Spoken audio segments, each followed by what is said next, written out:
দুইটা পা যদি আগাইয়া দাও আমি পায়ে হাত রেখে বলে যাব রে বাবা আল্লাহ বিবেক দিছে, বিবেক দিয়ে একটু আমারে জবাব দাও রে বাবা। তোমারে আমার মাওলা যদি অন্ধ বানাইতেন, চোখের পাওয়ার যদি নষ্ট করে ফেলতেন, একটু বল কেমনে মোবাইলে কবিরা গুনার প্র্যাকটিস করতি?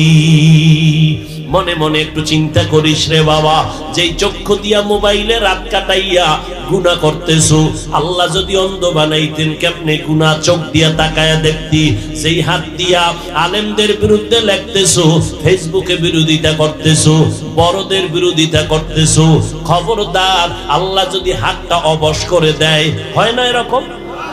ভালো হাত হঠাৎ জ্বর অবশ হয়ে গেছে, হাত আর চলে না, আঙ্গুলের ক্ষমতা সব শেষ। আল্লাহ পারেনি? পারে। আল্লাহ যদি আঙ্গুলের ক্ষমতা দুর্বল করে দেয়, কেমনে বান্দা তুমি এই অন্যায় করবা? এরপরও আল্লাহ বলেন আমি তওবার দরজা খুলে রাখলাম, তওবা করো রে বাবা, রবের সাথে মোলাকাতের তামান্না তৈরি করো। দুনিয়াতে দেখা হবে না, তবে রবের সাথে দেখা হওয়ার মতো কিছু রাস্তা আছে, ওই রাস্তায় দৌড়াইতে থাকো।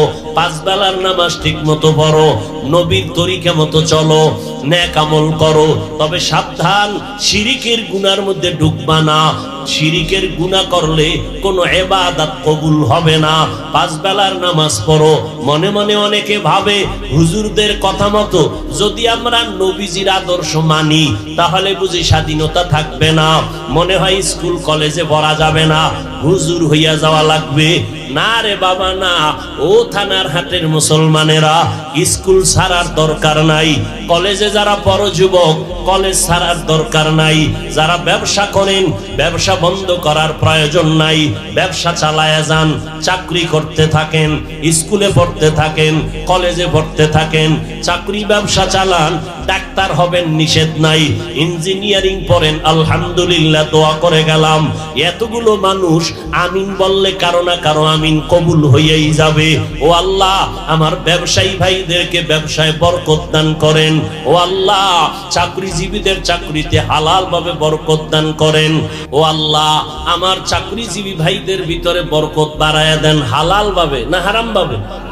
হারামে কোনো আরাম নাই।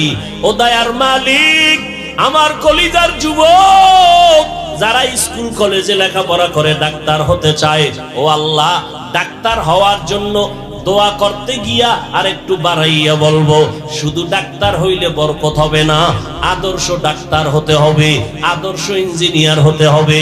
আর আদর্শ ডাক্তার হওয়ার জন্য আম্মা জানের মেহনত বাড়ায়া দিতে হবে।